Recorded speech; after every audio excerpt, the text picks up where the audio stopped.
इन क्षणों में स्वामी जी मैंने सोचा नहीं था कभी मैं आपको अपने शहर की जनता के बीच लाके बिठा लूँगा। बस मुझे तो ऐसे ही लगा कि इस पावन दिन पर और मेरे सबसे बड़े अनुष्ठान पर जब मैं साहित्यकारों का सम्मान करना चाहता हूँ, मैंने बहुत सोचा था कि मैं क्या करूँ। मैं तो ऐसे ही मिलने गया था स्वामी जी से और तभी मैंने उनसे अनुरोध किया और उन्होंने मना नहीं किया। जब उन्होंने मना नहीं किया तो मेरा हौसला बढ़ गया कि मैं उनसे हाँ करा लूँगा। बस उन्होंने मना नहीं किया था तो ये मेरे लिए काफ़ी था इतना। और मैं उनके पतंजलि में कविता पाठ कर रहा था, बीच में कविता रोकी और मैंने उनसे पूछा, हाँ करते हो कि नहीं?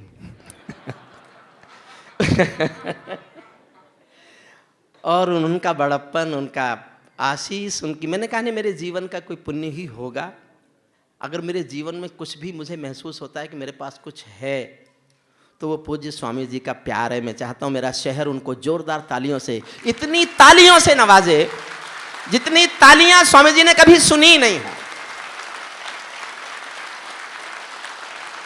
और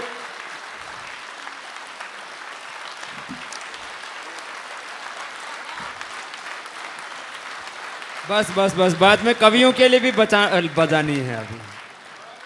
स्वामी जी, चाहे मैंने सलमान बच्चे को गोद लिया, चाहे मैंने मेरठ में 800,000 बच्चों की शिक्षा की परवरिश की, चाहे हमने कुछ साहित्यकारों का सम्मान किया, चाहे नई प्रतिभाओं को, वो मैं नहीं करता। ट्रस्ट चलाते हैं अजय प्रेमी और श्याम मोहन गुप्ता, और मुझे जो पैसा देते हैं अभी तक तो शायद बिन मांगे, चाहे वो दनकौर से आए हुए रावतार जी हों, शशि जी हों, अभय जी हों दयाल फर्टिलाइजर वाले, अध्ययन वाले आदरणीय राम निवास जी हों, हरिओम आनंद जी हों, अजय गुप्ता हों, विजेंद्र अग्रवाल हों, हरेंद्र अग्रवाल जी पीछे बैठे हुए, इन सब से मुझे अभी तक बिन मांगे मिला है। और मैंने ऐसे यहाँ घोषणा कर दी थी कि मैं बहुत जल्द, शायद मेरे अगले जन्मदिन तक 1 करोड़ रुपए का एक ट्रस्ट गरीब बच्चों के लिए छोड़ दूंगा, जिसके ब्याज से गरीब बच्चों की शिक्षा की व्यवस्था होगी। देखिए, मैं ये चाहूँ तो संकल्प एक ही दिन में पूरा कर सकता हूँ। मेरे सामने वो कुबेर बैठे हुए हैं, मैं उनसे कुछ भी मांगो मुझे मिल जाएगा। उन्होंने ये भी कहा था कि तुझे जितना पैसा देना है, जिन बच्चों को पढ़ाता है, उन सब की जिम्मेदारी मैं ले सकता हूँ। लेकिन मैंने कहा नहीं स्वामी जी, ये मेरी एक स्वर्गीय बहन ने ट्रस्ट बनाया था, मैं उसको खुद चलाना चाहता हूँ। अजय प्रेमी और श्याम मोहन की मदद से खुद चलाना चाहता हूँ। हरिओम आनंद बैठे हैं। पिछले दिनों में बहुत बीमार हुआ, मैंने स्वामी जी को बताया भी नहीं। मेरी प्राण रक्षा doctor Sandeep Garg, doctor NP Singh और हरिओम आनंद के आनंद हॉस्पिटल ने की। शायद तब जब मैं इस दौर से भी गुजरा कि शायद मैं बचूं कि नहीं बचूं, मुझसे बहुत कहा गया स्वामी जी को सूचित करो। मैंने कहा नहीं, मैं जानता हूं स्वामी जी मुझे यहाँ से उठा कर ले जाएंगे। और फिर जिस दौर में था उस दौर में डर मुझे भी था कि पता नहीं क्या होगा। मैं उन सब के बीच सबका बहुत आभार व्यक्त करने का मैंने कहा मैं भावुक हो जाता हूँ, जिनके बल पर हम ये ट्रस्ट चला लेते हैं। या नेताजी के जन्मदिन पर हम यहाँ नेताजी जन्मदिवस समारोह समिति के बैनर के नीचे हम लोग खड़े हो जाते हैं, हम कोशिश करते हैं। देखिए, फिर मैं विश्वास दिलाता हूँ, स्वामी जी के उद्बोधन के बाद ये कवि सम्मेलन चलेगा। विनीत फिर पढ़ेगा, दिनेश रघुवंशी ने अभी पढ़ा ही नहीं है, प्रवीण शुक्ल को हमने सुना ही नहीं है, और सुदीप भोला भी सुनाएंगे, मैं भी सुनाऊंगा, सत्यम भी सुनाएंगे, सुमनेश जी भी।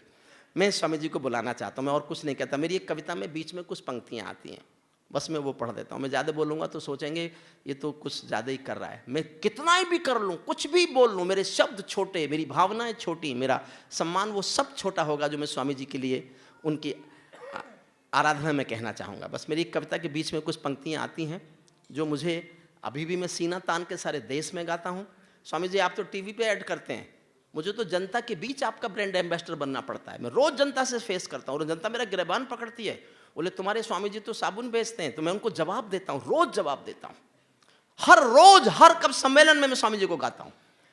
और क्यों गाता हूँ मैं आपको वजह बताता हूँ।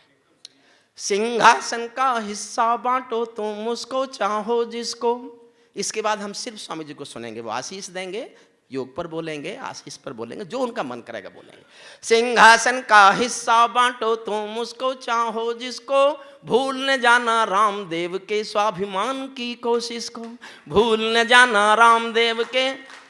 ये तो एक चाणक्य ने चंद्रगुप्त चुना, और अगर इतिहास अपने को दोहराता है तो जिस तरह चाणक्य और चंद्रगुप्त कामयाब हुए उसी तरह से मोदी जी भी कामयाब होंगे, हम ये आशा करते हैं। कुछ लोग नाराज हैं, जीएसटी से नाराज हैं, नोटबंदी से नाराज हैं। मैं सबसे एक सवाल पूछता हूं, दिल पर हाथ रखकर एक सवाल का जवाब दो। क्या किसी को भी मोदी जी की नीयत पर शक है? अगर नहीं तो फिर उनके हाथ मजबूत करो, शायद देश एक नया देश बनता हुआ दिखाई देगा।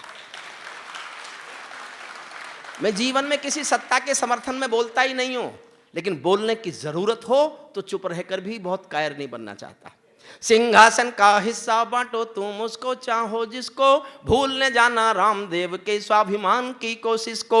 जिनके अंदर संघर्षों का एक पुरोधा बैठा है, जिनके अंदर युग परिवर्तन का एक योद्धा बैठा है, जिसने काले धन पर घर घर जाकर अलग जगाया था। बाबा ने परिवर्तन का मौसम अनुकूल बनाया था। बाबा ने कथनी करनी का भेद मिटाकर दिखा दिया। वंशवाद को राजमहल से दूर बिठाकर दिखा दिया। वंशवाद को राजमहल से दूर बिठाकर। और 2 लाइन पढ़ता हूं, मैं वो तालियां सुनना चाहता हूं जिनको सुनने का मुझे रोग हो गया है। वो तालियां जो अभी आपने कुछ देर पहले बाबा जी के सम्मान में बजाई थी, मैं उनसे भी ज्यादा ताली बजवा सकता हूं। बाबा जी को ही बताना चाहता हूं, मुझे इसी रूप में जाना जाता है। मैं 2 लाइन पढ़ूंगा और अपने को आप रोक सको ताली बजाने से तो रोक के ही दिखाना। चलो मैं चुनौती देता हूं। बाबा ने कथनी करनी का भेद मिटाकर दिखा दिया।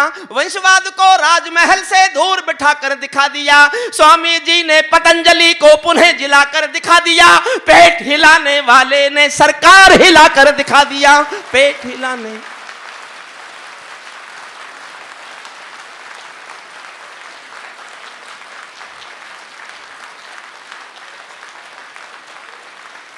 जब जब कोई शहंशाह भी टकरा गया फकीरों से।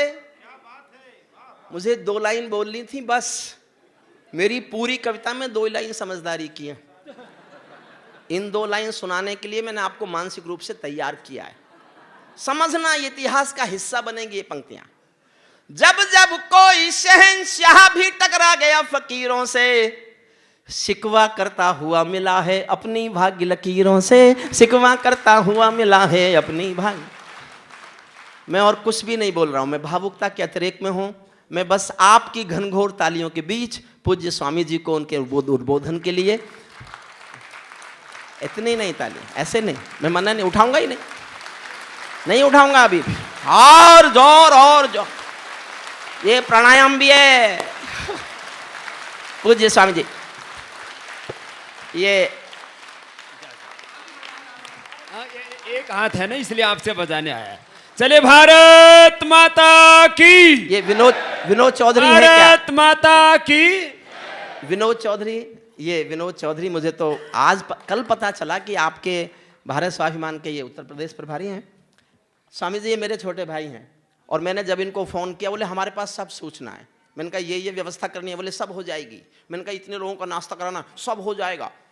अरे मैंने कहा कि आपके पास हमारे छोटे भाई विनोद चौधरी, मैं चाहता हूँ स्वामी जी आप उनको एक आप चरण छूइए और आशीर्वाद दीजिए। आपके उत्तर प्रदेश प्रभारी हैं ये, और आशीष आपको मिलें, आप और उनके साथ और ज़्यादा काम करें।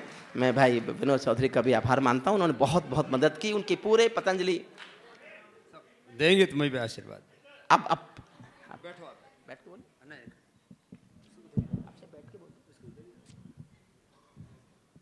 मैं इसलिए खड़ा हो गया कि कई बार ये खड़े होने वालों से कई लोगों को तकलीफ होती है, तो मैंने कहा हम ही डोलते रहेंगे थोड़े।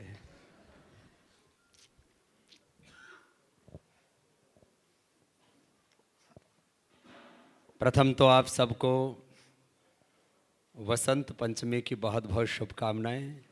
आपके जीवन में वसंत आए, ज्ञान का, भक्ति का, प्रेम का, पुरुषार्थ का, कर्तव्य निष्ठा का, राष्ट्र निष्ठा का, माता पिता की निष्ठा, गुरु की निष्ठा, धर्म की निष्ठा, भगवान की जो निष्ठा है हमारे जीवन में, वो हमें धर्म के, सत्य के, न्याय के मार्ग पर चलने के लिए मजबूती प्रदान करती है।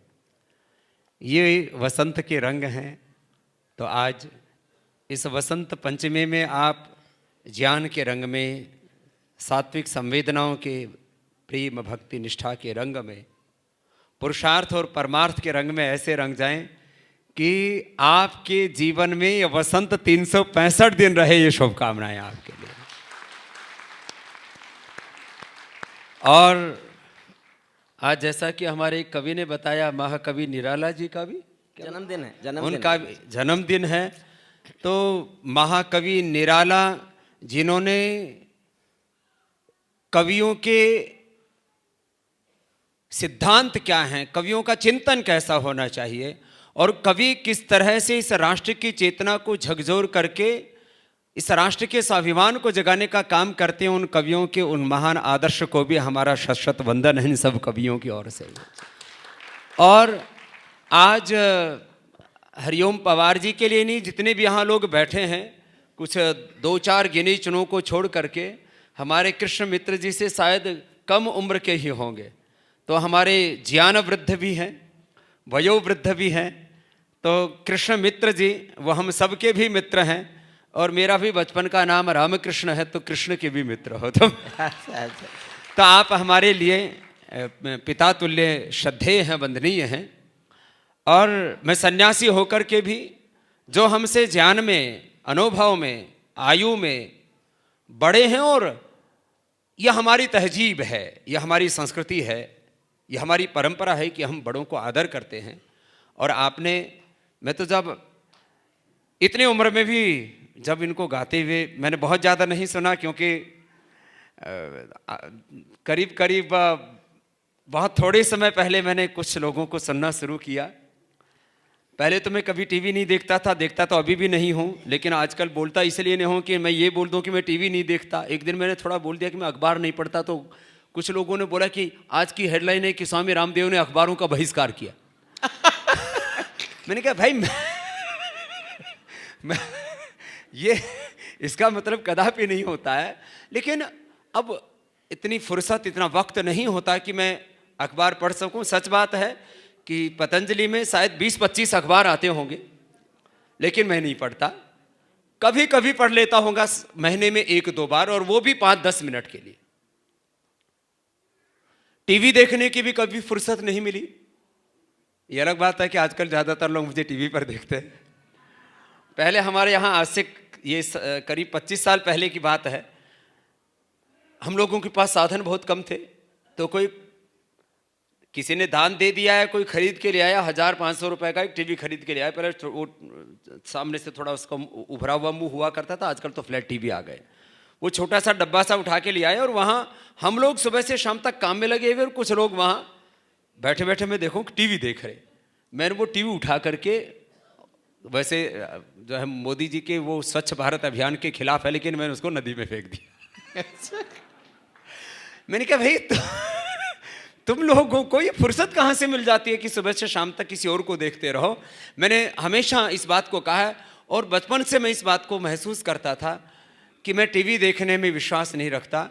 कुछ ऐसा करो कि जमाना तुमको देखे, तुम कब तक दूसरों को देखते रहोगे। ये संकल्प हमें बच्चों के बचपन में, उनके बाल मन में डाल देने चाहिए। लेकिन आज इन अपने बुजुर्गों को सम्मानित करते हुए देख करके हम गौरवान्वित महसूस कर रहे थे, क्योंकि मैंने कहा मैंने बहुत ज़्यादा नहीं सुना यद्यपि कृष्ण मित्र जी को, लेकिन मैं कभी गाड़ी में चलते हुए ज़रूर इनकी कोई कैसेट आदि मिलेगी, मैं सुनूंगा। इनका इतना शौर्य मैं आज देख करके, क्योंकि मैंने जब वीरता के गीत गाए, इस देश के शौर्य और स्वाभिमान को जगाने की बात की, इस देश में कोई वीरता की बात करे, बोले सन्यासी होकर के वीरता की बात क्यों करता है। मैंने कहा क्या कायरता की बात करें, ये सन्यासी? सन्यासी को बोलो खाली शांति पाठ गाना चाहिए, वो क्रांति गीत कैसे गा सकता है या क्रांति की बात कैसे कर सकता है। मैंने कहा हमारे सारे वेद तो क्रांति के गीत ही गाते। अहम इंद्रो न पराजिज्ञ, मैं कभी पराजित होने वाला नहीं हूं, ये वेद का मंत्र बोल रहा हूं आपसे। और विदो अखिलो धर्म मूलम, हमारा धर्म, हमारी संस्कृति, हमारी सभ्यता और भारतीयता का जो मूल है वो वेद है। अहम इंद्रो न पराजिज्ञ, मैं कभी पराजित होने वाला नहीं। कृतम में दक्षिणे हस्ते जयो में सव्याहिता, मेरे दाएं हाथ में कर्म है तो बाएं हाथ में विजय के गीत गाता हूं मैं। यह हमारी वैदिक संस्कृति का उद्घोष है।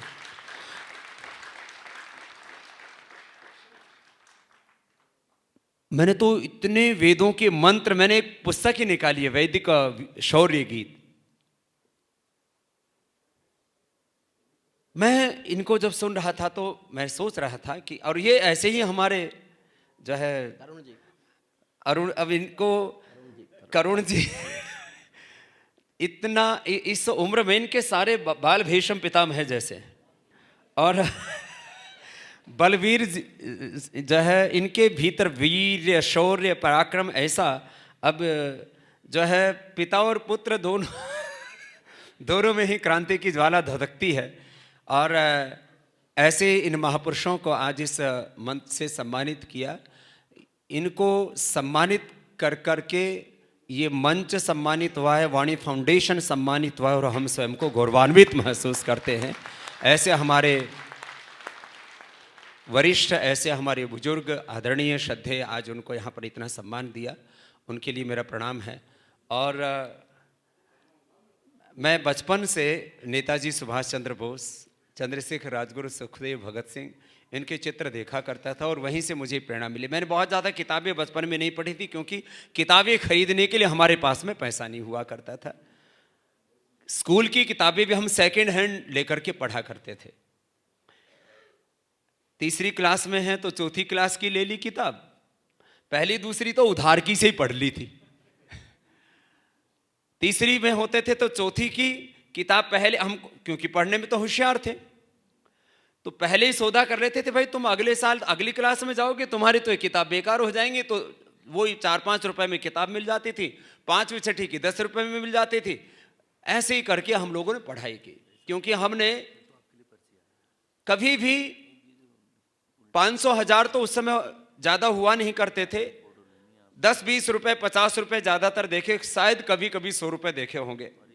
ऐसे अभावों और संघर्षों के बीच में हम जीवन में आगे बढ़े, तब भी इन महापुरुषों का आदर्श हमारी आंखों के सामने रहा करता था। इसलिए मैंने बार बार देश के सामने इस बात को कहा, और जब मैं बच्चों के बीच में जाता हूं तब इस बात को विशेष कहता हूं कि भगवान ने बिना किसी भेदभाव के, बिना किसी पक्षपात के, चाहे कोई ब्राह्मण कुल में उत्पन्न हुआ हो, चाहे कोई क्षत्रिय, वैश्य, शूद्र कुल में उत्पन्न हुआ हो, सबको एक समान ज्ञान, एक समान शक्ति सामर्थ्य दिया है भगवान के यहां, कोई भेदभाव और पक्षपात नहीं। तो फिर हम क्यों नहीं महान बन सकते? बहुत से लोगों ने मेरी जात पूछी, बोला आपकी जात बताओ। मैंने कहा जात मनुष्य दिखता नहीं हो क्या? तुमने कभी गधों से जात पूछी? कभी तुमने गाय की जात पूछी, भैंस की जात पूछी, शेरों की जात पूछी? हाथी हाथी होता है, शेर शेर होता है, गाय गाय होती है, भैंस भैंस होता है। अब आदमी से इंसान की जात पूछी जाती है। भाई हम मनुष्य जाति के, इसमें क्या? मैं महर्षि दयानंद को पढ़ करके बड़ा हुआ हूं, मेरे मन में कभी जात का कोई बीज न था, लेकिन मुझसे लोग जात पूछने लगे। और कुछ तो मैंने जब स्वाभिमान यात्रा शुरू की उधर द्वारिका से, एक बाबा जी आए करीब 80 साल का, मेरे से बोला बाबा जी मैं भी आपके ही जात का हूं। मैंने कहा महाराज साधु होके भी जात नहीं छूटी। आप में से कितने सब वरिष्ठ हैं हमारे संगठन से लेकर के, और सभी समाज के सभ्य लोग, शिक्षा में, राजनीति में, अलग अलग क्षेत्रों में, और किसी भी पार्टी के हैं। देखो अभी शायद आपने आपकी अदालत देखा तो उसमें बोला, मैंने कहा भैया मैं, ठीक है वो एक वक्त था, एक आपद धर्म राष्ट्र धर्म, उसके लिए हमने एक आंदोलन किया, लेकिन स्वभाव से मैं सर्वदलीय और निर्दलीय हूं। माने किसी दल का आग्रह नहीं, हाँ देश का आग्रह है, सत्य का, धर्म का, न्याय का आग्रह है, लेकिन किसी दल का आग्रह नहीं है मेरे मन में। मैं इसलिए इस बात को कह रहा हूं। जात की बात है भाई, 18 साल तक बच्चे को नहीं कभी महसूस होता कि तू किस जात का है। जैसे वोट डालने जाता है उसको बताया जाता अपनी जात को देने।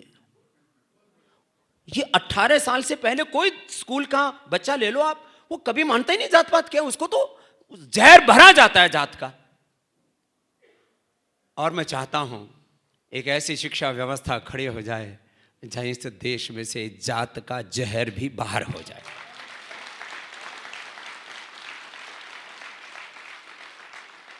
जब हमने आंदोलन खड़ा किया तो हम अब हमें कोई भागे हुए बाबा तो है नहीं, हाँ बहुत से लोग भाग करके बाबा बनते हैं।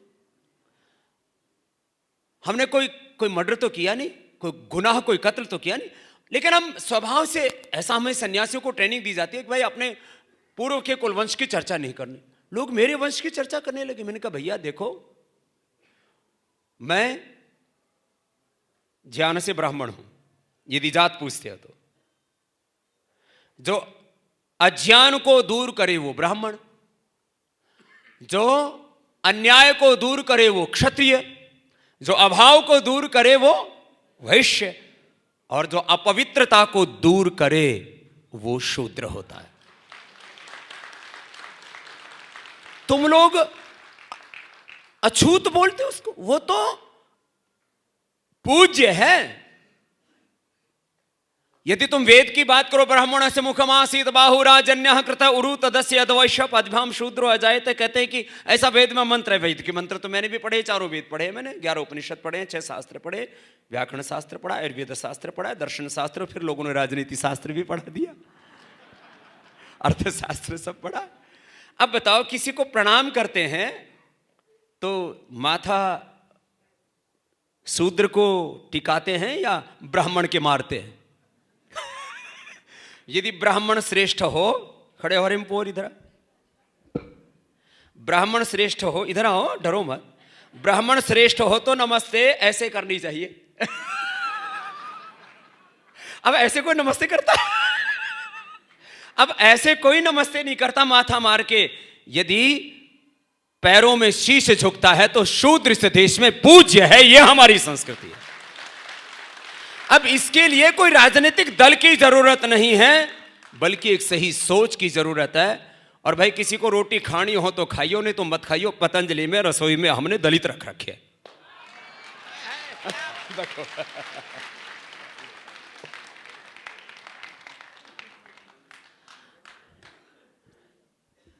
आज से करीब 20 साल पहले हमारे पास साधन कम हुआ करते थे। एक बड़े धोती वाले लाला जी मेरे पास आए, बोले महाराज जी, अभी तक तो मैंने धर्म निभाया है, मैंने ब्राह्मण के हाथ से रोटी खाई। हमारे रसोई में ज्यादातर महाराज राजस्थान के पंडितों को बुला लेते, उनसे रसोई करवाते और कहते हैं मैंने अपना धर्म निभाया। अरे ब्राह्मणों का धर्म ये रसोई बनाना नहीं है, वेद पढ़ाना है। अब वो लाला जी बोले मैंने अपना धर्म निभाया बाबा जी, अभी तक तो ब्राह्मण का महाराज ही हमारा रसोईया है, और आपके यहां भी रसोईया महाराज बहुत अच्छा है। मैं चुप रहा, उस समय तो कुछ बोला नहीं। और ना मोहर सिंह उसका नाम है, अभी भी है। मैं 3 दिन पहले जेतली साहब के पास में था, अरुण जेतली जी, वो जात से ब्राह्मण है। मेरे से कहने, वो उनका रसोईया मेरे लिए थोड़े फल लेकर के आया। बोले स्वामी जी, लोग बहुत जात पात की बात करते हैं और मैं तो जन्म से ब्राह्मण हूं, मेरे घर में जो 2 रसोइये हैं वो दलित हैं। ये सोच होनी चाहिए हमें। कहां ये हम जात पात के चक्कर में पड़ गए। एक तो भाई देखो, हमें इस देश में से जात पात का जहर निकालना है, लेकिन मुझे समझ में नहीं आता। मैं किसी के ऊपर आरोप नहीं लगा रहा हूं, लेकिन मैंने 99% नेताओं को देखा है, उनको अपना पीएस रखना हो तो अपनी जात का रखते हैं। आप लोगों के बारे में बात नहीं हो रही, जो मंच पर हैं, माफ करना। कोई अपना और करीबी आदमी हो तो फिर अपनी जात का ढूंढने लगते हैं। फिर कोई ऑफिसर कहीं किसी प्राइम पोजीशन पर लगाना हो तो अपनी जात का ढूंढने लगते हैं। और माने जहां बहुत भरोसे की बात हो तो वहां जात का लोग ढूंढने लगते हैं। स्वामी रामदेव आपके सामने खड़ा है, मैंने किसी भी अपनी प्राइम पोजीशन पर जात को नहीं देखा, उसके काम को ही देखा, किसी भी तरह की कोई भी चीज में। तो हम क्यों नहीं इन चीजों का, हम तो सन्यासी हैं। संसार में जो शादी विवाह की जो परंपरा उससे दूर है। मैंने देखा, एक तो वोट देते समय, एक ब्याह करते समय अपनी जात में होना चाहिए। महर्षि दयानंद एक पहले योद्धा है जिन्होंने ये जात पात का भेद मिटाया। अभिनंदन करता हूं उस महापुरुष का।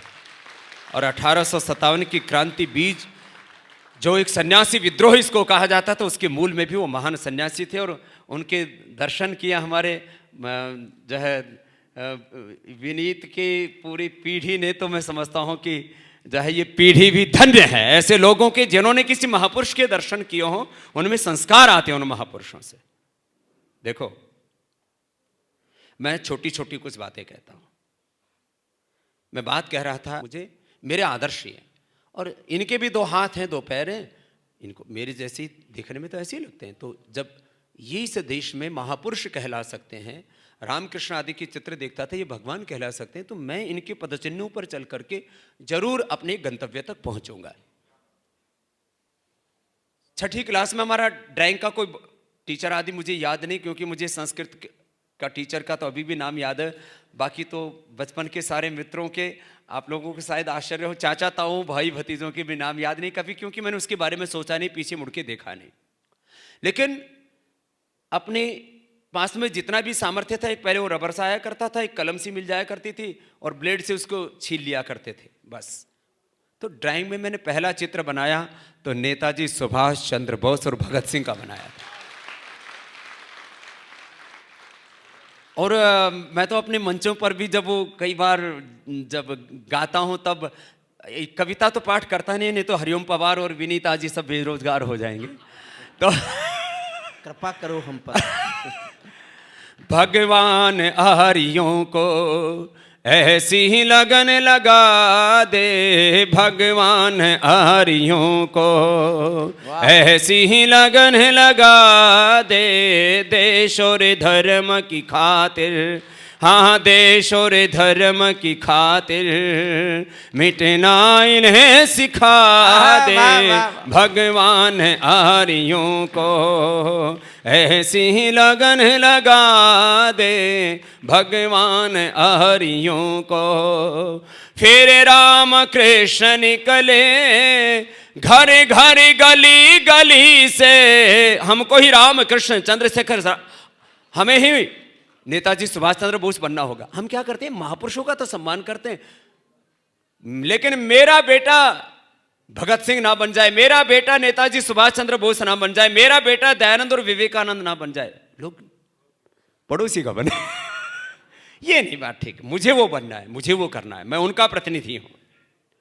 फिर राम कृष्ण निकले घर घर गली गली से, फिर राम कृष्ण घर घर गली गली से, अर्जुन व कर्ण जैसे योद्धारणा स्थली से, भीष्म से ब्रह्मचारी और भीम महाबली से, गौतम कणाद जैमिनी और ऋषिवर पतंजलि से, ऋषिवर पतंजलि से, फिर से कोई दयानंद, हाँ फिर से कोई दयानंद जैसा ऋषि दिखा दे, भगवान आर्यों को।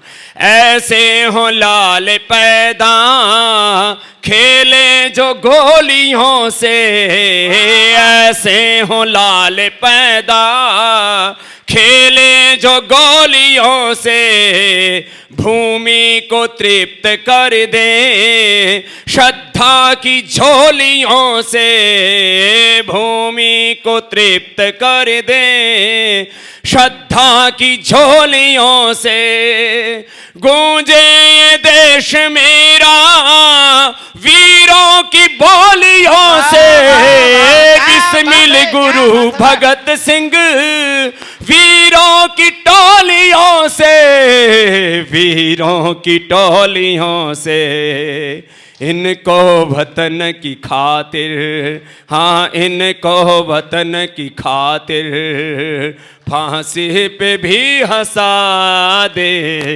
इनको वतन की खातिर फांसी पे भी हंसा दे, भगवान आर्यों को। बोले भारत माता की, नेताजी सुभाष चंद्र बोस जिंदाबाद, जरा जोर से बोलो, नेताजी सुभाष चंद्र बोस जिंदाबाद, अमर रहे। तो देखो ऐसे वीरों की अमरता, उसके लिए हमें जीना पड़ेगा उन जैसा, और वो तो अपनी जान दे गए, हमें आज जान देने की जरूरत कम है, हमें देश के लिए जीने की ज्यादा जरूरत है। कुर्बान होने वाले तो हो गए, अभी भी हो रहे हैं, ठीक है। मैं अभी 2 दिन पहले देख रहा था, हमारे कुछ पत्रकारों ने जब इजराइल के प्रधानमंत्री आए, देखो कि इस देश की ताकत की क्या कीमत होती है। 80 लाख की आबादी वाला देश है इजराइल, वहां का प्रधानमंत्री आता है, 80 लाख की आबादी वाला इजराइल, वहां का प्रधानमंत्री जब आता है तो हमारे देश के प्रधानमंत्री 125 करोड़ लोगों के नुमाइंदे एयरपोर्ट पर उनको लेने के लिए जाता हूँ, मुझे इसमें आपत्ति नहीं है। अतिथि देवो भव, यह हमारी संस्कृति है। लेकिन मैं ये भी देखना चाहता हूँ जब हमारे मोदी जी अमेरिका जाएं तो ट्रंप उनको लेने के लिए हवाई अड्डे पर आए। 125 करोड़ का नुमाइंदा एक 30 करोड़ की आबादी वाले देश में जा रहा है, वहां उनको रिसीव करने के लिए नहीं आता। कहता हमारा प्रोटोकॉल नहीं है, हमारे सामने हिंदुस्तान की हैसियत नहीं है। मैं इसलिए कहता हूं कि मैं तो धर्म में जीने वाला और धर्म में ही समाहित होने करके जाने वाला व्यक्ति हूं। लेकिन यदि आर्थिक दृष्टि से कोई देश दरिद्र होता है तो उसकी कोई दुनिया में 2 कौड़ी की इज्जत नहीं करता। इसलिए, और ये देश की बात नहीं, तुम्हारे पास में भी यदि पैसे ना हो तो तुम्हारे घर वाले भी तुम्हारी इज्जत नहीं करते। ब्याह हो जाए अच्छी बात है, पति पत्नी ने बहुत अच्छा ब्याह रचाया, लेकिन यदि 1 महीने के बाद घर में खर्चे का पैसा नहीं आया तो पत्नी भी शायद मुंह मोड़ ले, बोले पहले कमा के तो ले आ, बहुत दिन हो गई हनीमून करते करते। अब हमको तो ये ना हनी समझ में आता ना मून समझ में आता, इसलिए मौन ही रहते इस मामले में। लेकिन पैसे के बिना घर भी नहीं चलता। माया तेरे 3 राम, परसा परसू परसा राम, जो भी है ये सारा देखो पैसे के बिना। लेकिन हमारे यहां लोगों ने उल्टी शिक्षा दे दी। स्वामी जी, आपकी अदालत में एक चुटकुला सुनाया था आपने हनी को चुटकुले तो आप क्या, अच्छा लोगों उन्होंने ऐसी झूठी परंपराएं बना रखी हैं। बोले सन्यासी को यहां नहीं जाना चाहिए, सन्यासी को वहां नहीं जाना चाहिए। मैंने कहा और सन्यासी को ये करना चाहिए, सन्यासी को ये नहीं करना चाहिए। किसी शास्त्र में सन्यासी के लिए जो विधि निषेध ना लिखो हो वो हमने अपने घर के घर रखे हैं। मैंने कहा मैं सिवाय पाप के इस देश के हित में जो भी हो सकता वो सब करूंगा। पाप को छोड़ करके मेरे से बोले आप जो है वो कपिल शर्मा के शो में क्यों चले गए? मैंने कहा कपिल शर्मा का शो कहां था, वो तो बाबा रामदेव का शो था। ठीक बात, सुन लो उसको। मैं उसमें 90% 95% तो मैं बोल रहा था, तो कपिल शर्मा तो वहां शो देख रहा था। तो फिर बोलो गए क्यों? अब वहां 2-2.5 करोड़ लोग सुनने वाले मिल जाते हैं। अब कवि सम्मेलनों में आप लोग 5-10 हजार लोग मिल जाए तो तालियों से बावले हो जाते हो। रोग एक जैसा है।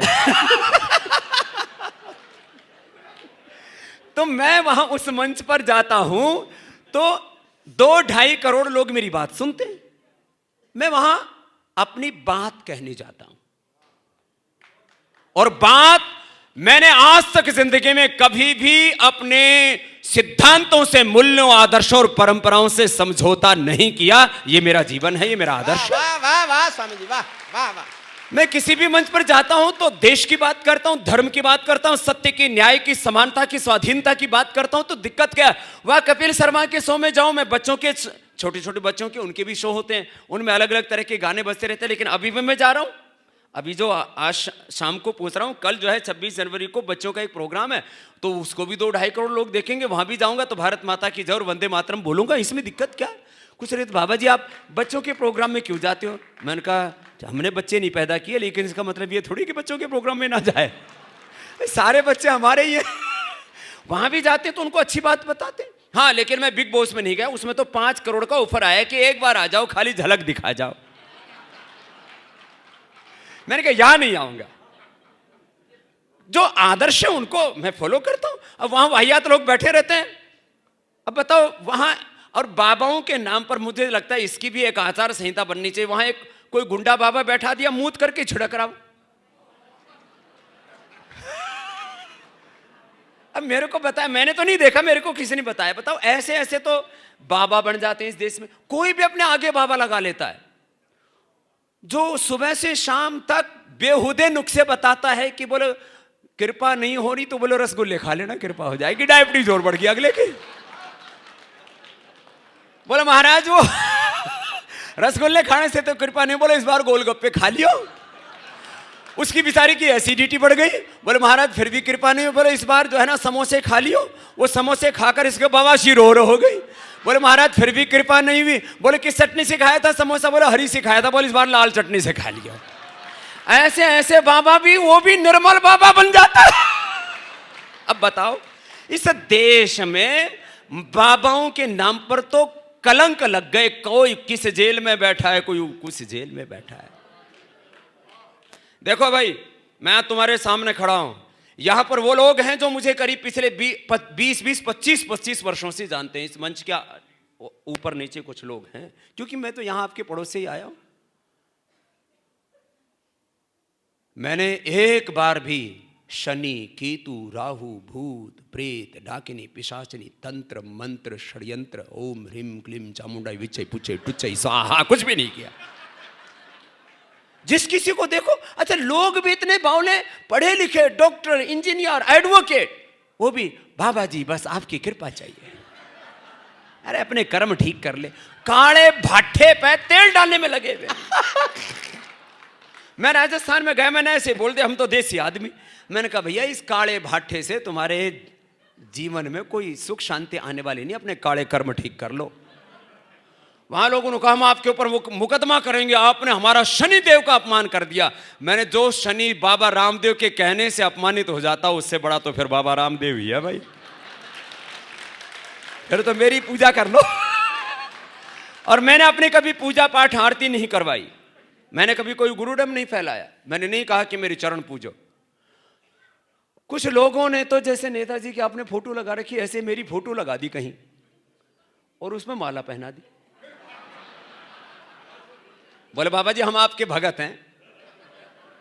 फिर वो आस्था पूजा सामग्री ले आए।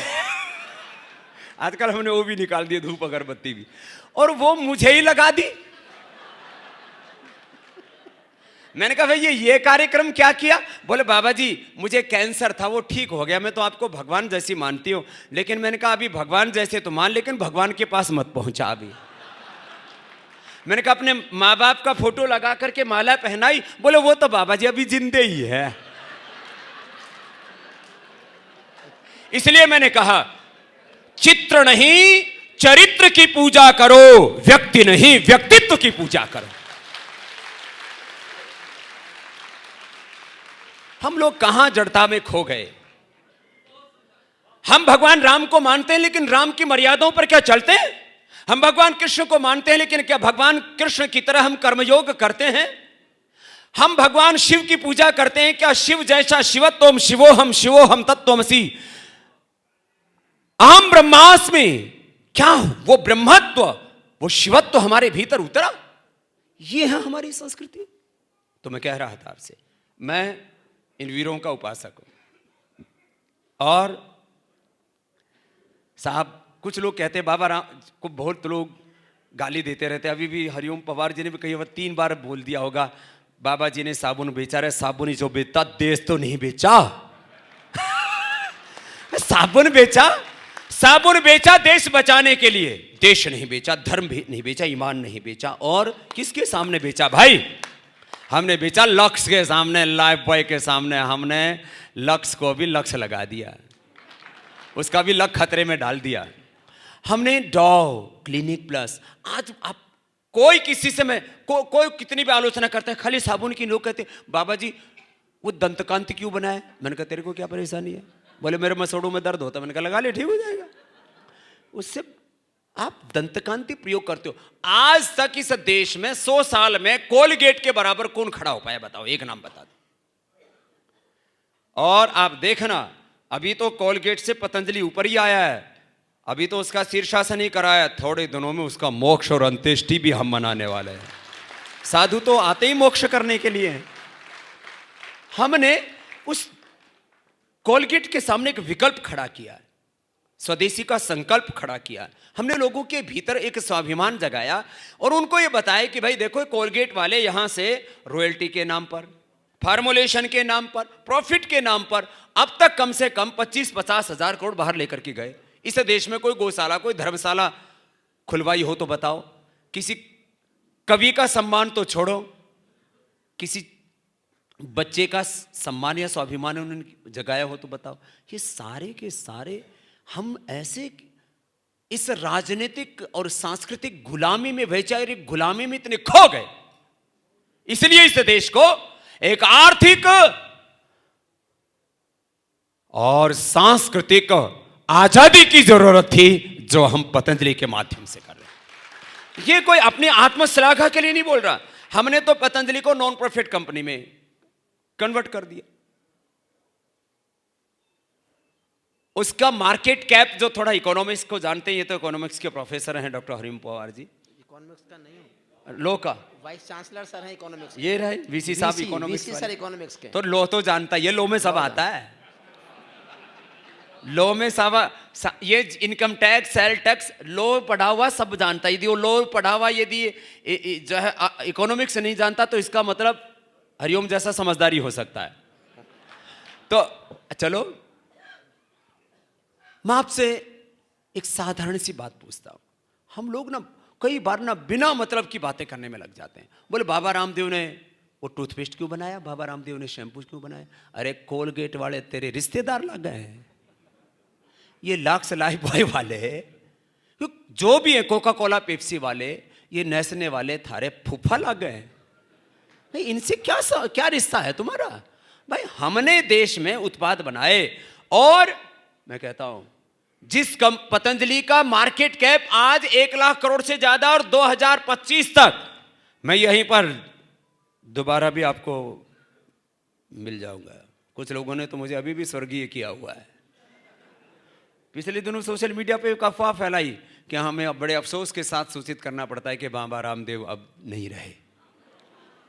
और वो मुझे कम से कम 10 तो केंद्रीय मंत्रियों के फोन आ लिए। अरे मैंने कहा भाई मैं भूत नहीं बोल रहा हूं, मैं वर्तमान हूं। मैं धरतीवासी हूं, अभी स्वर्गवासी नहीं हूं। मैं आपको इसलिए बोल रहा हूं 2025 तक पतंजलि की कम से कम कीमत होगी 5 लाख करोड़ रुपए मार्केट कैप, और 5 लाख से 10 लाख करोड़ रुपए उसकी कीमत होगी। हमने उसको कह दिया कि पतंजलि एक चैरिटेबल ऑर्गेनाइजेशन रहेगा आज भी, और हमारे जाने के बाद भी कोई व्यापारी और संसारी उसका उत्तराधिकारी नहीं होगा। पतंजलि का 100% प्रॉफिट चैरिटी में लगेगा। क्या बोला? पतंजलि का 100% प्रॉफिट पहले भी लग रहा था, आज भी लग रहा है, और आगे भी चैरिटी में लगेगा। तो भाई आपत्ति क्या? भाई मैं तार्किक बात करता हूं। देखो, जहां तक कोई गाली गलौज की बात करता, आलोचना की बात करता है, तो सुन लो जरा उसको भी। भाई देखो, हम तो गोली प्रूफ तो इंसान का जिस्म हो नहीं सकता, लेकिन हम लोग गाली प्रूफ हो गए। क्या हो गए? गाली प्रूफ। देते रहो गाली, हम लेते ही नहीं। इसमें अच्छा बताओ, मैं एक बात कहता हूं, यदि मैं चोर नहीं हूं, यदि मैं चरित्रहीन नहीं हूं, यदि मैं बेईमान नहीं हूं, यदि मैं लुटेरा नहीं हूं, मैंने देश का कोई गलत काम नहीं किया है, तो फिर मुझे परेशान होने की क्या जरूरत है? हंस दो। आपको मैं अगली बात कहता हूं, जो है आज सार्वजनिक जीवन में लगभग मुझे 30 साल हो गए। सार्वजनिक जीवन में लगभग मुझे 30 साल से ज्यादा का हो गया, लेकिन जब से लोग मुझे जानते हैं वो भी करीब 20-25 साल का वक्त हो गया है।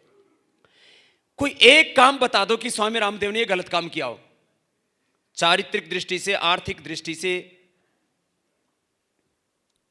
हमारे कोई आईएएस ऑफिसर हैं, आइए प्रणाम प्रणाम, एडिशनल कमिश्नर साहब हैं, वो मंच पर आ जाएं। उनसे, वो हमसे प्यार करते हैं, इसलिए यहाँ पर राधेश्याम आए हैं। मिश्रा उनको जी, बहुत हम बहुत आपका अभिनंदन है स्वागत एक बार करते हैं। सबकी ओर से।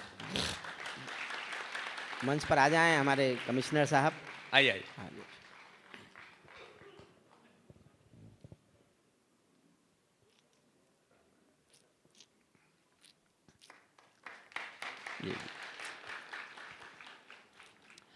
तो मैं 2-3 बातें, अब मैं कोई विषय पर इसलिए ज़्यादा नहीं बोल रहा हूँ क्योंकि विभिन्न संदर्भों में संकेत कर रहा था। हमें जिंदगी में इस बात की परवाह नहीं करनी चाहिए कि हमारी कौन क्या आलोचना कर रहा है। मैं पैदा हुआ तो मैंने अपने ही, जिनको खून के रिश्ते कहते हैं, उन लोगों से आलोचना करते हुए सुना था। अपने ही लोगों की, अपनी, क्या फर्क पड़ता है? मैं थोड़ा बड़ा हुआ तो मैंने अपने और थोड़े पड़ोसियों से आलोचना करता हुआ सुना। क्या फर्क पड़ता है? आज भी यदि 125 करोड़ के हिंदुस्तान में यदि 1 करोड़ लोग भी मेरी आलोचना करें तो मुझे फर्क नहीं पड़ता, और 1 करोड़ ताकतवर लोग मेरी आलोचना करें तो फर्क नहीं पड़ता। देश का प्रधानमंत्री और राष्ट्रपति भी मेरी आलोचना करे तो कोई फर्क नहीं पड़ता, क्योंकि 100 करोड़ से ज़्यादा लोग मेरे साथ हैं, क्योंकि मैं सत्य के मार्ग पर हूँ, धर्म के मार्ग पर हूँ। क्या फर्क पड़ता है इन चीज़ों से? तो कभी भी इस बात की परवाह नहीं करना कि कौन क्या आलोचना कर रहा है, कौन आपको का आदर कर रहा है, कौन आपका निरादर कर रहा है, कौन आपका जो है सत्कार कर रहा है, कौन आपका तिरस्कार कर रहा है। ये सत्कार, तिरस्कार और पुरस्कार ये ठीक है, समाज में एक सम्मान देने का, एक अदब का एक अलग परंपरा है। आज हमारे यहाँ वरिष्ठों को भी हमने सम्मानित किया, लेकिन इसकी परवाह नहीं करनी चाहिए। पिछले दिनों मेरे बारे में भी आए कि आपको हम ये भूषण देना चाहते हैं। मैंने कहा भैया ऐसा है, देखो हम तो जन्मजात भारत रत्न हैं, क्योंकि जो भारत माता की मिट्टी से पैदा हो, मैं तो सबको भारत रत्न मानता हूँ। अब बाकी ये सब उपाधियां किसको क्या दी जाती, मैं किसी के बारे में कोई आदर निरादर की बात नहीं कर रहा हूं। आलोचनाओं की कभी परवाह नहीं करना, अपना काम करो भाई। मैं आपके सामने खड़ा हूं। आज हमने खाली आर्थिक दृष्टि से नहीं, आध्यात्मिक दृष्टि से सच्चे साधु, मेरा सपना है, करीब 50 साल की मेरी मास्टर प्लान है आगे की, मैं जल्दी जाने वाला नहीं हूं। और ज्यादा बुढ़ा होने वाले भी नहीं, थोड़े बहुत बाल सफेद हो सकते हैं। हमारे बहुत से बाबा भी काले बाल करवाते हैं, हाँ वो भी रंग लगाते हैं। हमने कहा हम तो नेचुरल हैं भाई एकदम से। देखो मैं आपको एक बात कह रहा हूं, जरा गौर से सुनना। जिंदगी में मकसद क्या होना चाहिए? हमारे गुरुजी हमसे कहा करते थे, जो मौत से ना डरे वो जी चाहे सो करे। और मान अपमान निंदन्तु नीति निपुणा यदि वास्तवन्तु लक्ष्मी समाविशत गच्छत्वा यथेष्टम मद्यु मरणमस्तु युगांतरेवा न्यायात् पथ प्रविचलन्ति पदम न धीरा। ये महर्षि दयानंद से हमने सीखा। तो भाई हमने एक संकल्प लिया हुआ है, जाने से पहले 1000 से ज्यादा तो मैं प्रामाणिक विद्वान आचार्य सन्यासी से देश को देना चाहता हूं। ये बाबाओं के नाम पर जो कलंक घूम रहे हैं ना, ये कलंकों को भी धोना चाहता हूं। और वो काम इसी बार से रामनवमी से शुरू कर दूंगा। मैंने तैयारी कर रखी इसकी पिछले 10 साल पहले से। ऐसे नहीं कि होता ये काम, एक दिन में नहीं होता ये काम। और कम से कम 1 करोड़ से ज्यादा बच्चों को शिक्षा और संस्कार देकर के जाना चाहता हूं इस धरती से। 1 करोड़ से ज्यादा बच्चों जाऊं तो गा, लेकिन ऐसे बीज बखेर के जाऊंगा जिनका नाश करना मुश्किल होगा लोगों से। क्यों ना करें मैं ऐसा काम? ये बाकी और बहुत से यहां पर रक्त बीज फैले पड़े हैं, तो हम अच्छे बीज क्यों ना फैला के जाएं? सुसंस्कारों के, विचारों के, शिक्षा के, सद्भावों के, आस्थाओं के, विश्वासों के, देशभक्ति के। हाँ, अगली बात आर्थिक दृष्टि से मैं तो कहता हूं, लंबी चौड़ी बात छोड़ो, हिंदुस्तान 125 करोड़ का है। पतंजलि की तरह 125 लोग खड़े हो जाएं तो विदेशी कंपनियां बोरी अब बिस्तर बांध करके अपने आप चले जाए। 125 लोग खड़े होने की जरूरत है। अरे भाई आप आलोचना कुछ भी करो, खड़े होकर के कुछ काम तो करो, बेईमानी मत करो। शिक्षा, स्वास्थ्य, चिकित्सा, अनुसंधान, गौ सेवा, गांव गरीब की सेवा, ये काम बड़े बड़े क्यों नहीं कर सकते भैया? हम करो ना, बेईमानी नहीं करना। आज आपके सामने खड़ा हूं, कोई धरती पर आदमी कहते कि स्वामी रामदेव ने मेरे साथ 1 रुपए की बेईमानी की। लोग कहते बिना बेईमानी के आदमी आगे नहीं बढ़ सकता। ये आपका संकल्प होना चाहिए।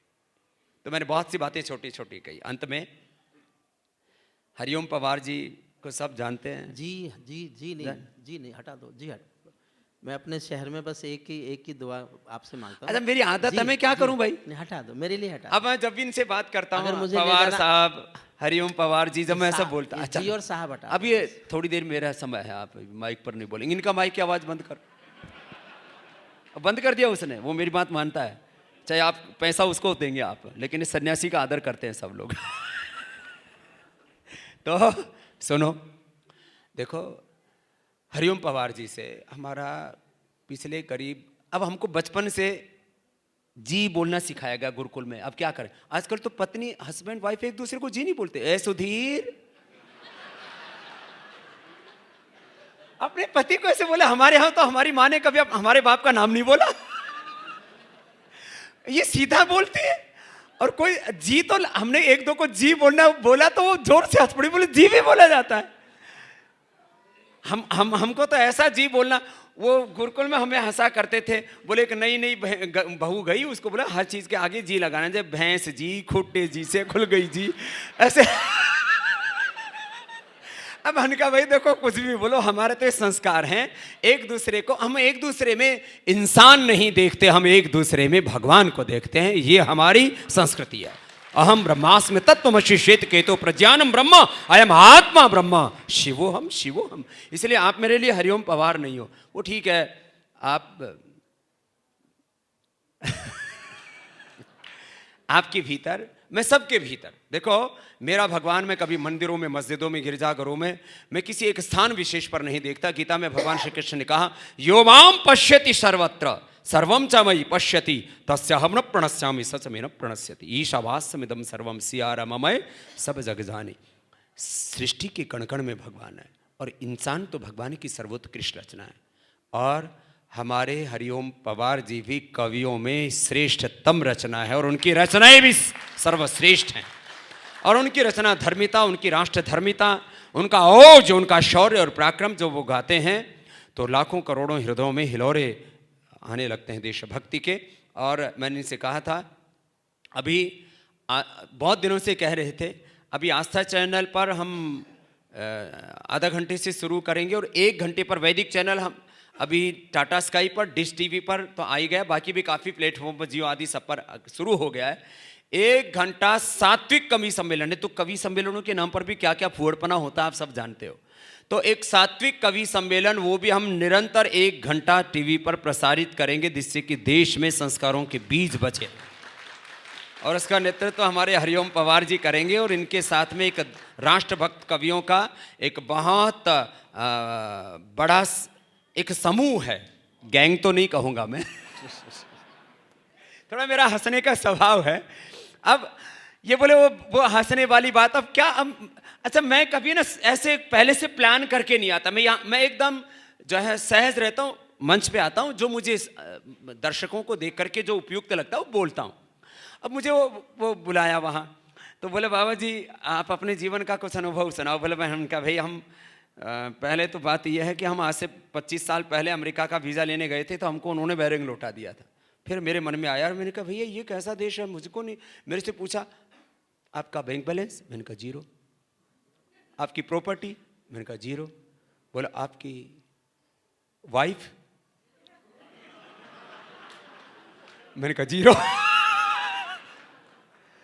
बोले जिसका ये सब कुछ 0 होता है वो अमेरिका में नहीं जा सकता है। मैंने कहा बेटे थोड़े दिन रुक जाए। थोड़े दिन के बाद अमेरिका ने बुला करके यूएन में मेरा भाषण कराया और 10 साल का बिना शर्त का वीजा दे करके अपने आप घर भिजवाया। अपने अंदर देखो, मैं आपको इसलिए इन बातों को कहता हूँ, ये कोई आत्मश्लाघा के लिए इन बातों को नहीं कहा जा रहा, मैं आपको इसलिए इन बातों को कह रहा हूँ कि अपने जीवन को, अपने भीतर के शौर्य, अपने भीतर के स्वाभिमान को जगाइए और अपने ज़िंदगी को शान से जिए। तो ऐसे हमारे हरिओम पवार जी हैं जिनसे हमारा बहुत प्रेम है। और आज जो मैं आया हूँ यहाँ, वो कोई ना भाषण देने ना कोई प्रवचन देने, मैंने कहा यहाँ पर भी हम सहजता से आ गए। और ये मेरे से पहले छेड़ रहे थे, बोले वो भी जरा सुनाइयो वाली भी बात, तो वो मैं थोड़ा सुना देता हूँ। अंत में गा देना मन स्वदेशी तन स्वदेशी। हाँ, तो हुआ क्या, हम पहली बार 2005 या 6 में युग सुनाई, कोई मजाक के लिए नहीं बताई, सच में हमको वहाँ ब्रिटेन से पहले मैं मुंबई का सुना देता जहाँ कल जा रहा हूँ। वहाँ मैंने शिविर रखा, बांद्रा कुर्ला कॉम्प्लेक्स में इतना बड़ा शिविर आज तक नहीं हुआ कोई, 2 लाख लोगों का, सुबह शाम 2 टाइम करना पड़ा। तो वहाँ लोग शिविर से उठे और मैं जब गाड़ी से निकलूँ तो करीब 1 किलोमीटर दोनों तरफ खड़े हो जाएं और सब हाथ में ऐसे फूंक मारे। तो मैं 2 दिन तक देख रहा। तीसरे दिन मैंने पड़ोसी से पूछा, मैंने कहा ये मुंबई वाले हाथ में फूंक मारते हैं, कौन सी रस्म है? तो बोले बाबा जी ये फ्लाइंग किस देते हैं आपको? मैंने कहा ये तो बाबा गया भाई। सच में अब हमको ये किस पे फिर मैं यूके गया, वहां मैं ऐसे बैठा हुआ, एक बहन आई, बाबा जी मुझे आपसे हक करना है। मैंने कहा हक ना हो तो जंगल में जा। बोले बाबा जी आपके साथ हगना है। मैंने कहा मैं नहीं हगता किसी के साथ। अब इतने देसी आदमी भाई हम तो। और मैं हरिओम पवार इनको अब तो हम इनको भी हक करते हैं। तो इनसे हमारा बहुत प्रेम है।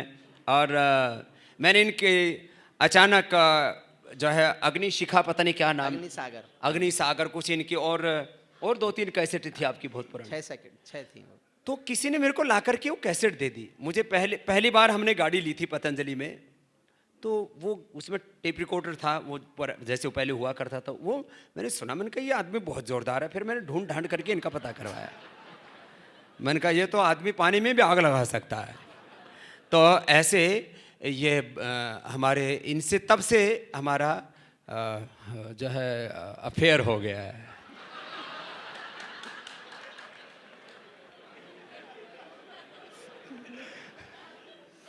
तो और वो अनकंडीशनल। अब मेरठ वालों को पता चला मेरे भाग्य में कौन लिखे थे। अरे अच्छा, मुझे तो पता ही नहीं था ये कवारा। ये कवारा है लेकिन आवारा नहीं है जरूर है। और मेरे को मैंने एक से पूछा, अब हमको तो हम गुरुकुल के पढ़े हुए, आजकल तो मैंने अंग्रेजी भी सीख ली है, जहां जरूरत होती है तो वहां उसको अंग्रेजी में भी ठोकता हूं। तो मैंने एक दिन ऐसे पूछा, मैंने कहा लिविंग इन रिलेशनशिप क्या होता है? बोले जो आपका और हरिओम पवार का है। तो खैर ये तो मैंने थोड़ी मजाक की बात की, तो थोड़ा आप लोग नहीं तो ज्यादा नहीं। आजकल मैंने देखा लोग बहुत स्ट्रेस में रहते हैं। जिस किसी को देखो बोल बाबा जी हमारे ऊपर बहुत जिम्मेदारी है, घर की, परिवार की, हमको तनाव हो जाता है। तो मैंने कहा हमको क्यों नहीं होता, हमको गैर जिम्मेदार है। जिम्मेदारियों से तनाव नहीं आता, मस्त रहो। मैं एक बार देखो, कहते हैं ना घर का जोगी जोगना बाहर गांव का सिद्ध। हरिओम पवार इस धरती के पुत्र हैं, लेकिन वो इस मेरठ के नहीं, हमारे राष्ट्र के स्वाभिमान और गौरव पुत्र हैं। उनका मैं अभिनंदन करता हूं। और जिस तरह से वो हमारे कवियों से प्रेम करते हैं, राष्ट्र से प्रेम करते हैं और स्वाभिमान शौर्य के गीत गाते हैं, उन पर मैं बहुत फक्र करता हूं। और उम्र में चाहे वो मुझसे बड़े हों, लेकिन मेरा कुछ हार्मोनल चेंज हो गया, मुझे अपने बच्चे जैसे नजर आते हैं। तो इनको भी हक कर लेता हूं। तो जो है, अच्छा फोटो लेना है, लो भाई फोटो लेना चाहते हैं।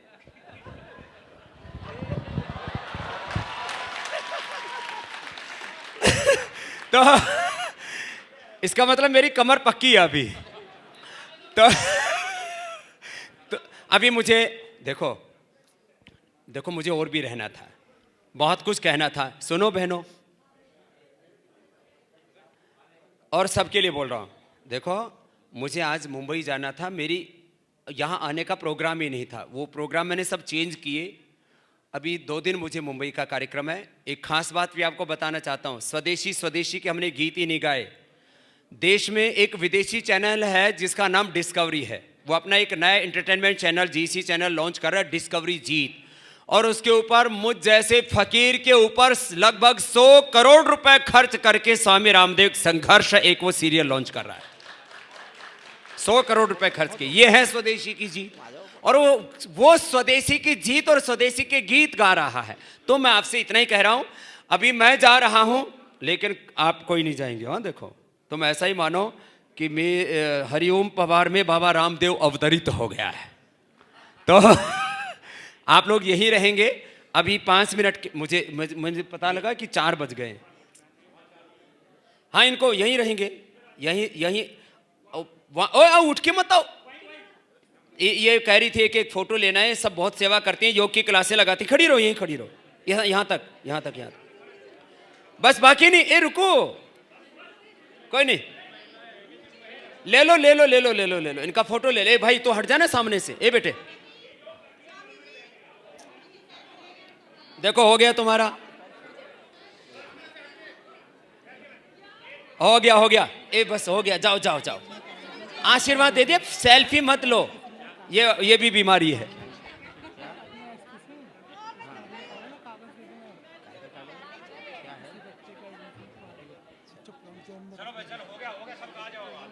तो जा बेटा खुश हो, सबको दे दिया आशीर्वाद। तो अभी हरिओम पवार जी आप संभालो और बाकी 5 मिनट में सब अपने स्थानों पर वापस बैठ जाएंगे, अगला कार्यक्रम चलता रहेगा। बोले भारत माता की वंदे। नेताजी सुभाष चंद्र बोस, नेताजी सुभाष चंद्र बोस अमर रहे, अमर रहे। जय हिंद। और वीसी साहब हमारे ये योगी भी हैं और हमारे राष्ट्र के लिए बड़े उपयोगी भी हैं। इनसे सब इनका बहुत प्रेम और पतंजलि के प्रति एक आत्मीयता है। पहले योग में भी हमें करवा रहे थे आप, और संभव हो तो उसको दोबारा भी देखना, है ना। जा